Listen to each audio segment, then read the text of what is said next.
ॐ श्री गणेशाय नमः। शान्ताकारं भुजगशयनं पद्मनाभं सुरेशं विश्वाधारं गगनसदृशं मेघवर्णं शुभांगं लक्ष्मीकान्तं कमलनयनं योगविद्यानगम्यं वन्दे विष्णुं भवभयहरं सर्वलोकैकनाथं। यं ब्रह्मा वरुणेन्द्ररुद्रमरुतः स्तुवन्ति दिव्यैस्तवैः वेदैः साङ्गपदक्रमोपनिषदैर्गायन्ति यं सामगा। ध्यानावस्थिततद्गतेन मनसा पश्यन्ति यं योगिनो यस्यान्तं न विदुः सुरासुरगणा। देवाय तस्मै नमः। हे राम पुरुषोत्तम नरहरे नारायण केशव गोविन्द गरुडध्वज गुणनिधे दामोदर माधव। हे कृष्ण कमलापते यदुपते सीतापते श्रीपते वैकुण्ठाधिपते चराचरपते लक्ष्मीपते पाहि माम्।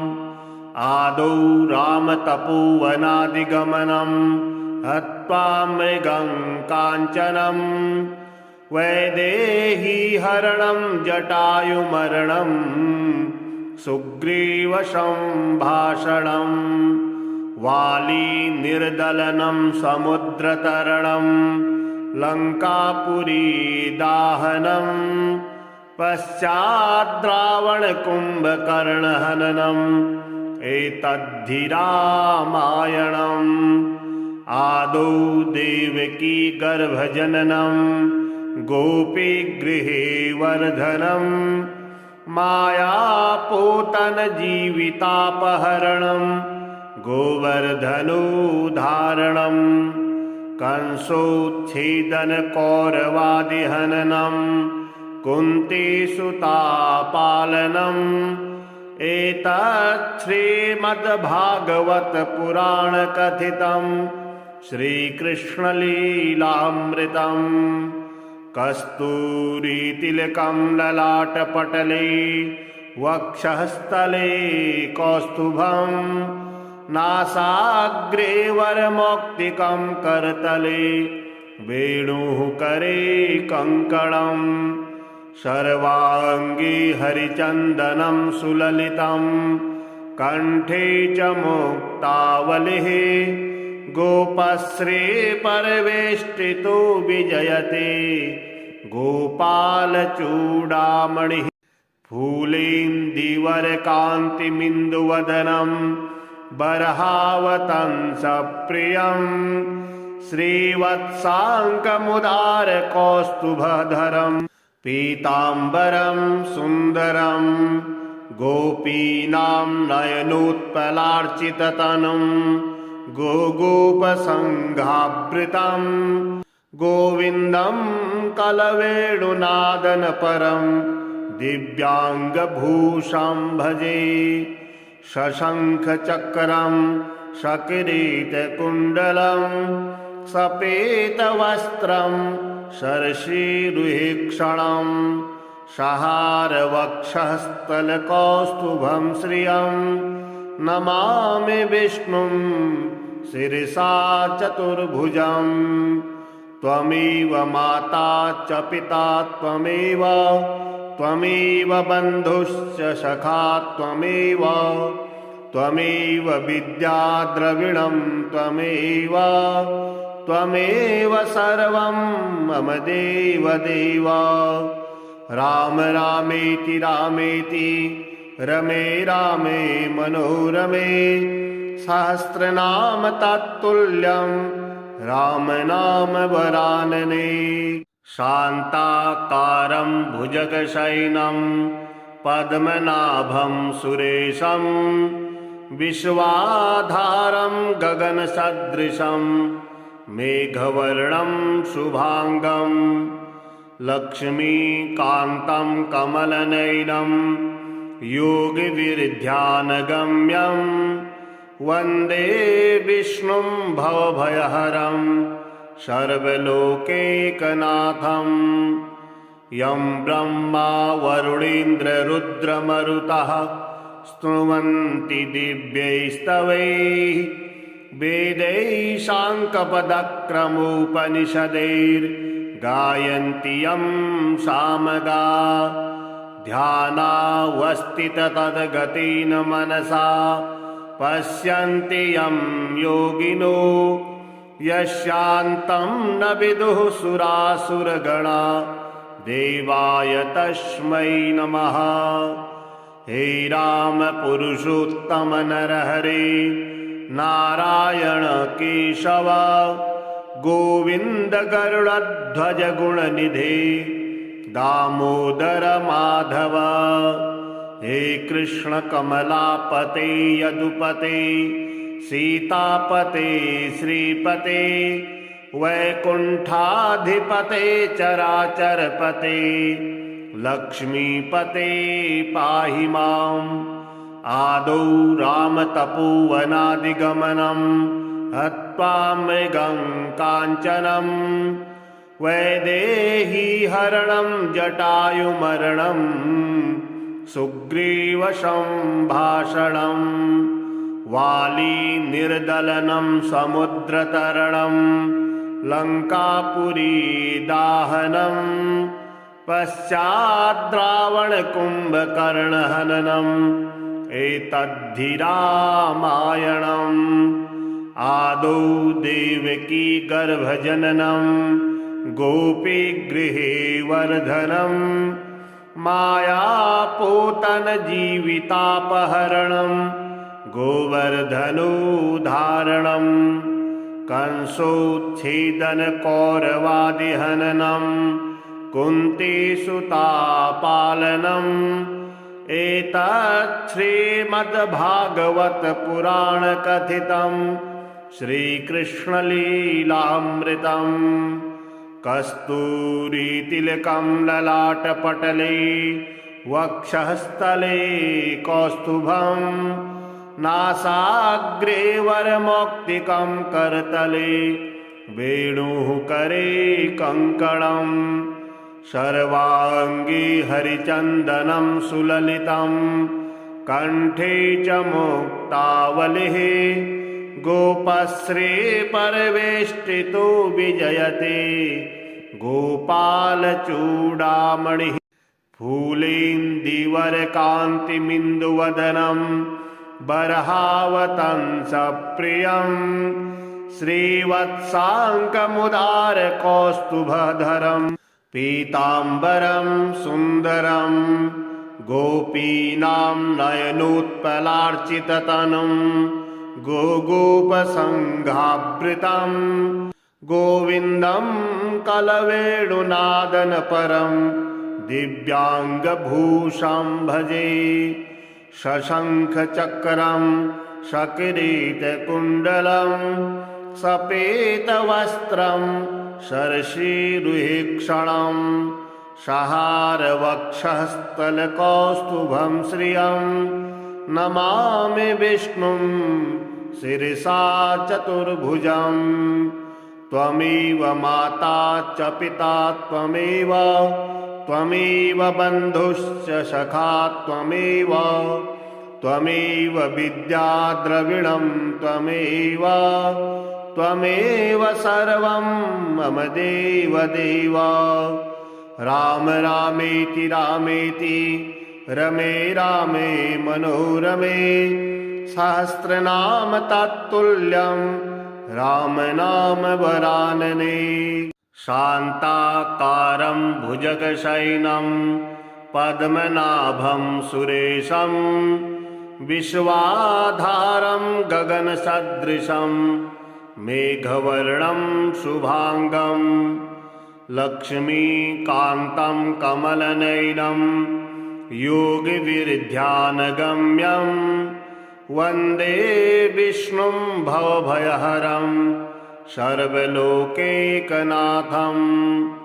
यं ब्रह्मा वरुणेन्द्ररुद्रमरुतः स्तुवन्ति दिव्यैस्तवैः वेदैः साङ्कपदक्रमोपनिषदैर्गायन्ति यं सामगा। ध्यानावस्थिततद्गतेन मनसा पश्यन्ति यं योगिनो यस्यान्तं न विदुः सुरासुरगणा। देवाय तस्मै नमः। हे राम पुरुषोत्तम नरहरे नारायण केशव गोविन्द गरुडध्वज गुणनिधे दामोदर माधव। हे कृष्ण कमलापते यदुपते सीतापते श्रीपते वैकुण्ठाधिपते चराचरपते लक्ष्मीपते पाहि माम्।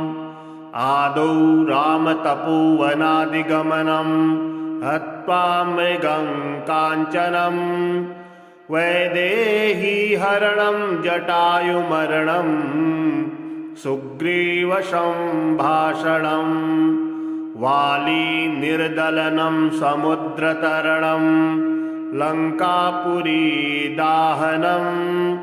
पश्चाद्रावणकुम्भकर्णहननम् एतद्धि रामायणम्।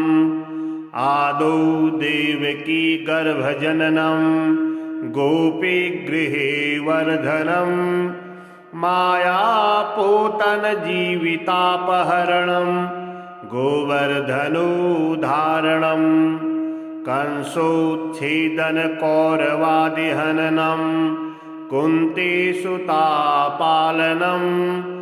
एतत् श्रीमद्भागवत पुराण कथितं श्रीकृष्णलीलामृतं। कस्तूरीतिलकं ललाटपटले वक्षःस्थले कौस्तुभं नासाग्रे वरमौक्तिकं करतले वेणुः करे कङ्कणं सर्वाङ्गे हरिचन्दनं सुललितं कण्ठे च मुक्तावलिः गोपश्री परिवेष्टितो विजयते गोपालचूडामणिः फूलेन्दीवरकान्तिमिन्दुवदनं बर्हावतंसप्रियं श्रीवत्साङ्कमुदारकौस्तुभधरम् पीताम्बरं सुन्दरं गोपीनां नयनोत्पलार्चिततनुं गोगोपसङ्घावृतं गोविन्दं कलवेणुनादनपरं दिव्याङ्गभूषं भजे। शशङ्खचक्रं सकिरीटकुण्डलं सपेतवस्त्रं शर्षीरुहेक्षणं सहारवक्षस्थलकौस्तुभं श्रियं नमामि विष्णुं शिरसा चतुर्भुजं। त्वमेव माता च पिता त्वमेव त्वमेव बन्धुश्च सखा त्वमेव त्वमेव विद्या द्रविणं त्वमेव त्वमेव सर्वं मम देवदेव। राम रामेति रामेति रमे रामे मनोरमे सहस्रनाम तत्तुल्यं राम नाम वरानने। शान्ताकारं भुजगशयनं पद्मनाभं सुरेशं विश्वाधारं गगनसदृशं मेघवर्णं शुभांगं लक्ष्मीकान्तं कमलनयनं योगिविरध्यानगम्यं वन्दे विष्णुं भवभयहरं सर्वलोकैकनाथं।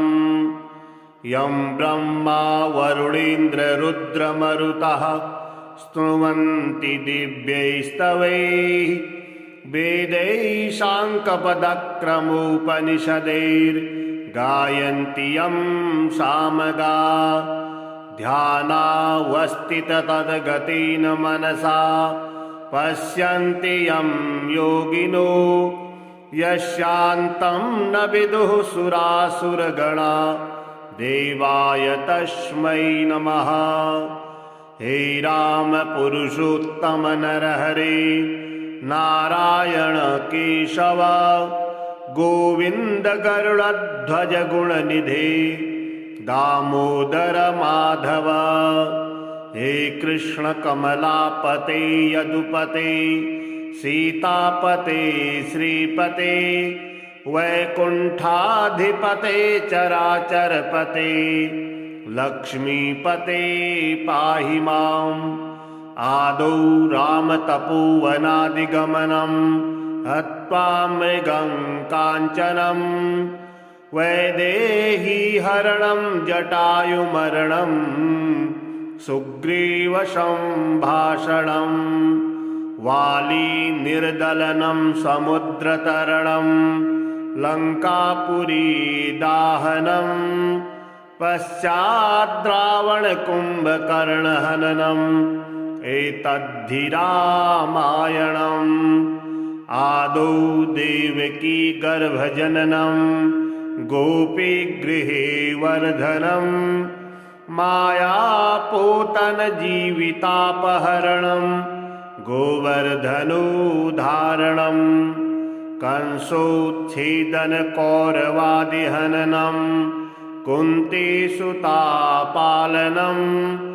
एतत् श्रीमद्भागवत पुराण कथितं श्रीकृष्णलीलामृतं।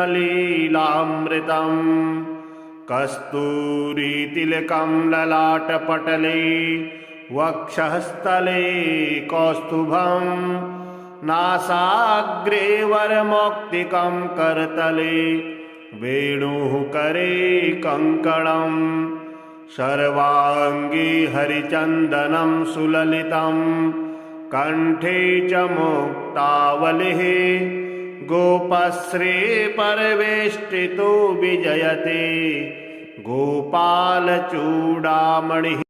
फूलेन्दीवरकान्तिमिन्दुवदनं बर्हावतंसप्रियं श्रीवत्साङ्कमुदारकौस्तुभधरम् पीताम्बरं सुन्दरं गोपीनां नयनोत्पलार्चिततनुं गोगोपसङ्घावृतं गोविन्दं कलवेणुनादनपरं दिव्याङ्गभूषं भजे। शशङ्खचक्रं सकिरीटकुण्डलं सपेतवस्त्रं शर्षीरुहीक्षणं सहारवक्षस्थलकौस्तुभं श्रियं नमामि विष्णुं शिरसा चतुर्भुजं। त्वमेव माता च पिता त्वमेव त्वमेव बन्धुश्च सखा त्वमेव त्वमेव विद्या द्रविणं त्वमेव त्वमेव सर्वं मम देव देव। राम रामेति रामेति रमे रामे मनोरमे सहस्रनाम तत्तुल्यं राम नाम वरानने। शान्ताकारं भुजगशयनं पद्मनाभं सुरेशं विश्वाधारं गगनसदृशं मेघवर्णं शुभांगं लक्ष्मीकान्तं कमलनयनं योगिविरध्यानगम्यं वन्दे विष्णुं भवभयहरं सर्वलोकैकनाथं। यं ब्रह्मा वरुणेन्द्ररुद्रमरुतः स्तुवन्ति दिव्यैस्तवैः वेदैशाङ्कपदक्रमोपनिषदैर्गायन्ति यं सामगा ध्यानावस्थिततद्गतेन मनसा पश्यन्ति यं योगिनो यस्यान्तं न विदुः सुरासुरगणा देवाय तस्मै नमः। हे राम पुरुषोत्तम नरहरे नारायण केशव गोविंद गरुड़ध्वज गुणनिधे दामोदर माधव। हे कृष्ण कमलापते यदुपते सीतापते श्रीपते वैकुंठाधिपते चराचरपते लक्ष्मीपते पाहि माम्। आदौ रामतपोवनादिगमनं हत्वा मृगं काञ्चनं वैदेहीहरणं जटायुमरणं सुग्रीवसम्भाषणं वालीनिर्दलनं समुद्रतरणं लङ्कापुरीदाहनं पश्चाद्रावणकुम्भकर्णहननम् एतद्धि रामायणम्। आदौ देवकी गर्भजननं गोपीगृहे वर्धनं मायापूतनजीवितापहरणं गोवर्धनोद्धारणं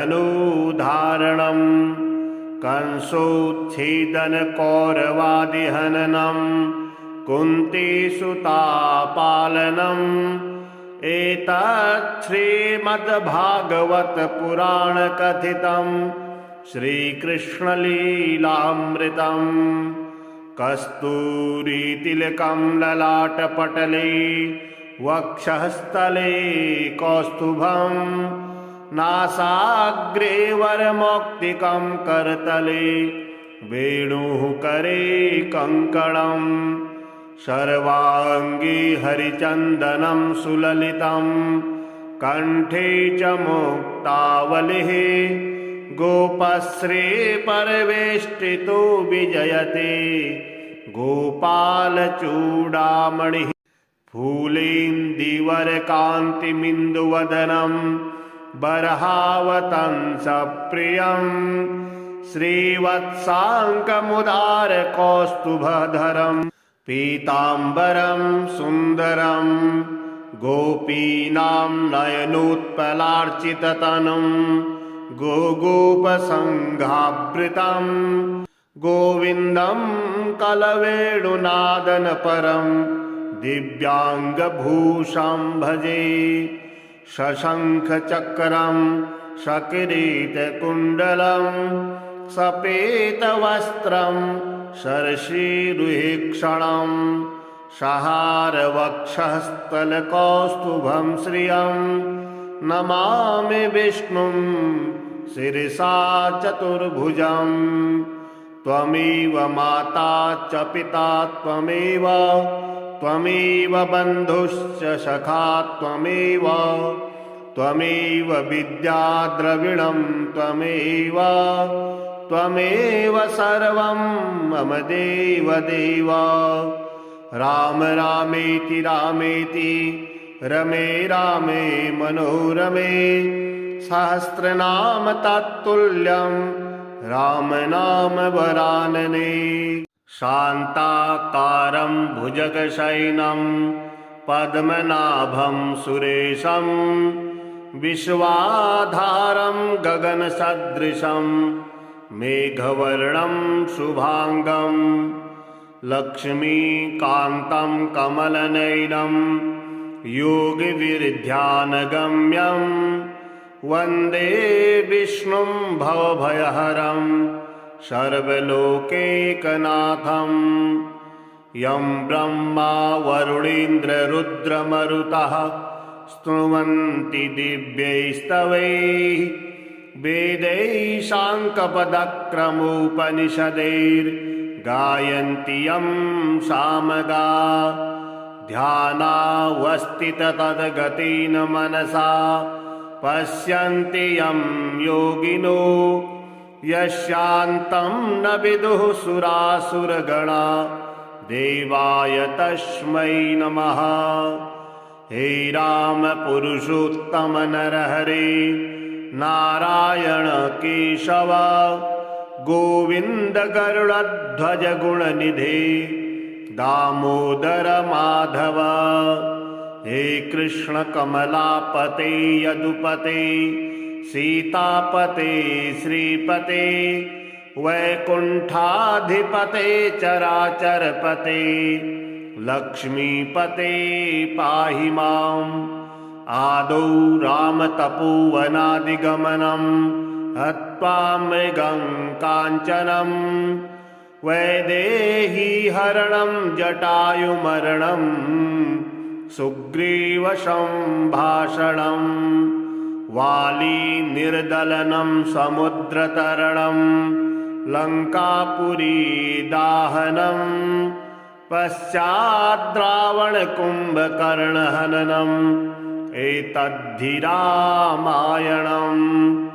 आदौ देवकी गर्भजननं गोपीगृहे वर्धनं मायापूतनजीवितापहरणं गोवर्धनोद्धारणं कंसोच्छेदनकौरवादिहननं कुन्तीसुतापालनम् एतत् श्रीमद्भागवत पुराण कथितं श्रीकृष्णलीलामृतं। कस्तूरीतिलकं ललाटपटले वक्षःस्थले कौस्तुभं नासाग्रे वरमौक्तिकं करतले वेणुः करे कङ्कणम् सर्वाङ्गे हरिचन्दनं सुललितं कण्ठे च मुक्तावलिः गोपश्री परिवेष्टितो विजयते गोपालचूडामणिः। फूलेन्दीवरकान्तिमिन्दुवदनं बर्हावतंसप्रियं श्रीवत्साङ्कमुदारकौस्तुभधरम् पीताम्बरं सुन्दरं गोपीनां नयनोत्पलार्चिततनुं गोगोपसङ्घावृतं गोविन्दं कलवेणुनादनपरं दिव्याङ्गभूषं भजे। शशङ्खचक्रं सकिरीटकुण्डलं सपेतवस्त्रं शर्षीरुहेक्षणं सहारवक्षस्थलकौस्तुभं श्रियं नमामि विष्णुं शिरसा चतुर्भुजं। त्वमेव माता च पिता त्वमेव त्वमेव बन्धुश्च सखा त्वमेव त्वमेव विद्या द्रविणं त्वमेव त्वमेव सर्वं मम देव देव। राम रामेति रामेति रमे रामे मनोरमे सहस्रनाम तत्तुल्यं राम नाम वरानने। शान्ताकारं भुजगशयनं पद्मनाभं सुरेशं विश्वाधारं गगनसदृशं मेघवर्णं शुभांगं लक्ष्मीकान्तं कमलनयनं योगिविरध्यानगम्यं वन्दे विष्णुं भवभयहरं सर्वलोकैकनाथं। यं ब्रह्मा वरुणेन्द्ररुद्रमरुतः स्तुवन्ति दिव्यैस्तवैः वेदैः साङ्कपदक्रमोपनिषदैर्गायन्ति यं सामगा। ध्यानावस्थिततद्गतेन मनसा पश्यन्ति यं योगिनो यस्यान्तं न विदुः सुरासुरगणा देवाय तस्मै नमः। हे राम पुरुषोत्तम नरहरे नारायण केशव गोविंद गरुड़ध्वज गुणनिधे दामोदर माधव। हे कृष्ण कमलापते यदुपते सीतापते श्रीपते वैकुण्ठाधिपते चराचरपते लक्ष्मीपते पाहि माम्। आदौ रामतपोवनादिगमनं हत्वा मृगं काञ्चनं वैदेहीहरणं जटायुमरणं सुग्रीवसम्भाषणं वालीनिर्दलनं समुद्रतरणं लङ्कापुरीदाहनं पश्चाद्रावणकुम्भकर्णहननम् एतद्धि रामायणम्। आदौ देवकी गर्भजननं गोपीगृहे वर्धनं मायापूतनजीवितापहरणं गोवर्धनोद्धारणं कंसोच्छेदनकौरवादिहननं कुन्तीसुतापालनम् एतत् श्रीमद्भागवतपुराणकथितं श्रीकृष्णलीलामृतम्। कस्तूरीतिलकं ललाटपटले वक्षःस्थले कौस्तुभं नासाग्रे वरमौक्तिकं करतले वेणुः करे कङ्कणम् सर्वाङ्गे हरिचन्दनं सुललितं कण्ठे च मुक्तावलिः गोपश्री परिवेष्टितो विजयते गोपालचूडामणिः फूलेन्दीवरकान्तिमिन्दुवदनं बर्हावतंसप्रियं श्रीवत्साङ्कमुदारकौस्तुभधरं पीताम्बरं सुन्दरं गोपीनां नयनोत्पलार्चिततनुं गोगोपसङ्घावृतं गोविन्दं कलवेणुनादनपरं दिव्याङ्गभूषं भजे शशङ्खचक्रं सकिरीटकुण्डलं सपेतवस्त्रं शर्षीरुहेक्षणं सहारवक्षस्थलकौस्तुभं श्रियं नमामि विष्णुं शिरसा चतुर्भुजं। त्वमेव माता च पिता त्वमेव त्वमेव बन्धुश्च सखा त्वमेव त्वमेव विद्या द्रविणं त्वमेव त्वमेव सर्वं मम देवदेव। राम रामेति रामेति रमे रामे मनोरमे सहस्रनाम तत्तुल्यं राम नाम वरानने।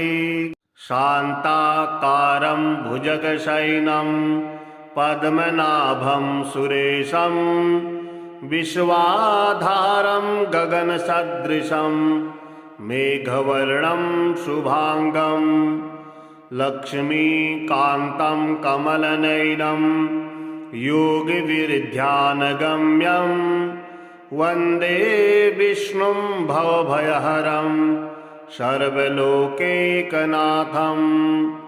यं ब्रह्मा वरुणेन्द्ररुद्रमरुतः स्तुवन्ति दिव्यैस्तवैः वेदैः साङ्कपदक्रमोपनिषदैर्गायन्ति यं सामगा। ध्यानावस्थिततद्गतेन मनसा पश्यन्ति यं योगिनो यस्यान्तं न विदुः सुरासुरगणा देवाय तस्मै नमः। हे राम पुरुषोत्तम नरहरे नारायण केशव गोविन्द गरुडध्वज गुणनिधे दामोदर माधव। हे कृष्ण कमलापते यदुपते सीतापते श्रीपते वैकुण्ठाधिपते चराचरपते लक्ष्मीपते पाहि माम्। आदौ रामतपोवनादिगमनं हत्वा मृगं काञ्चनं वैदेही हरणं जटायुमरणं सुग्रीवसम्भाषणं वाली निर्दलनं समुद्रतरणं लङ्कापुरी दाहनं पश्चाद्रावणकुम्भकर्णहननम् एतद्धि रामायणम् आदौ देवकी गर्भजननं गोपीगृहे वर्धनं मायापूतनजीवितापहरणं गोवर्धनोद्धारणं कंसोच्छेदनकौरवादिहननं कुन्तीसुतापालनम् एतत् श्रीमद्भागवतपुराणकथितं श्रीकृष्णलीलामृतम् कस्तूरीतिलकं ललाटपटले वक्षःस्थले कौस्तुभं नासाग्रे वरमौक्तिकं करतले वेणुः करे कङ्कणम् सर्वाङ्गे हरिचन्दनं सुललितं कण्ठे च मुक्तावलिः गोपश्रीपरिवेष्टितो विजयते गोपालचूडामणिः फूलेन्दीवरकान्तिमिन्दुवदनं बर्हावतंसप्रियं श्रीवत्साङ्कमुदारकौस्तुभधरम् पीताम्बरं सुन्दरं गोपीनां नयनोत्पलार्चिततनुं गोगोपसङ्घावृतं गोविन्दं कलवेणुनादनपरं दिव्याङ्गभूषं भजे शशङ्खचक्रं सकिरीटकुण्डलं सपेतवस्त्रं शर्षीरुहेक्षणं सहारवक्षस्थलकौस्तुभं श्रियं नमामि विष्णुं शिरसा चतुर्भुजं त्वमेव माता च पिता त्वमेव बन्धुश्च सखा त्वमेव विद्या द्रविणं त्वमेव सर्वं मम देव राम रामेति रमे रामे मनोरमे सहस्रनाम तत्तुल्यं राम नाम वरानने शान्ताकारं भुजगशयनं पद्मनाभं सुरेशं विश्वाधारं गगनसदृशं मेघवर्णं शुभांगं लक्ष्मीकान्तं कमलनयनं योगिविरध्यानगम्यं वन्दे विष्णुं भवभयहरं सर्वलोकैकनाथं यं ब्रह्मा वरुणेन्द्ररुद्रमरुतः स्तुवन्ति दिव्यैस्तवैः वेदैः साङ्कपदक्रमोपनिषदैर्गायन्ति यं सामगा ध्यानावस्थिततद्गतेन मनसा पश्यन्ति यं योगिनो यस्यान्तं न विदुः सुरासुरगणा देवाय तस्मै नमः। हे राम पुरुषोत्तम नरहरे नारायण केशव गोविंद गरुड़ध्वज गुणनिधे दामोदर माधव। हे कृष्ण कमलापते यदुपते सीतापते श्रीपते वैकुंठाधिपते चराचरपते लक्ष्मीपते पाहि माम्। आदौ रामतपोवनादिगमनं हत्वा मृगं काञ्चनं वैदेही हरणं जटायुमरणं सुग्रीवसम्भाषणं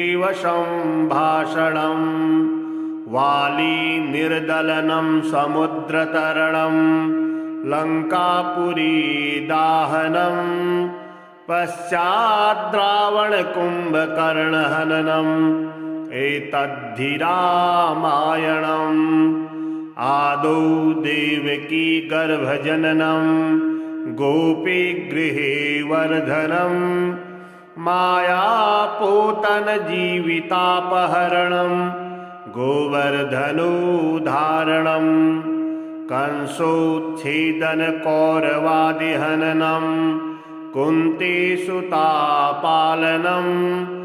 एतत् श्रीमद्भागवतपुराणकथितम् श्रीकृष्णलीलामृतम् कस्तूरीतिलकं ललाटपटले वक्षःस्थले कौस्तुभम् नासाग्रे वरमौक्तिकं करतले वेणुः करे कङ्कणम् सर्वाङ्गे हरिचन्दनं सुललितं कण्ठे च मुक्तावलिः गोपश्री परिवेष्टितो विजयते गोपालचूडामणिः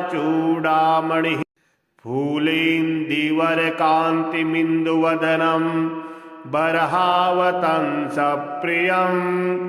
श्रीवत्साङ्कमुदारकौस्तुभधरं पीताम्बरं सुन्दरं गोपीनां नयनोत्पलार्चिततनुं गोगोपसङ्घावृतं गोविन्दं कलवेणुनादनपरं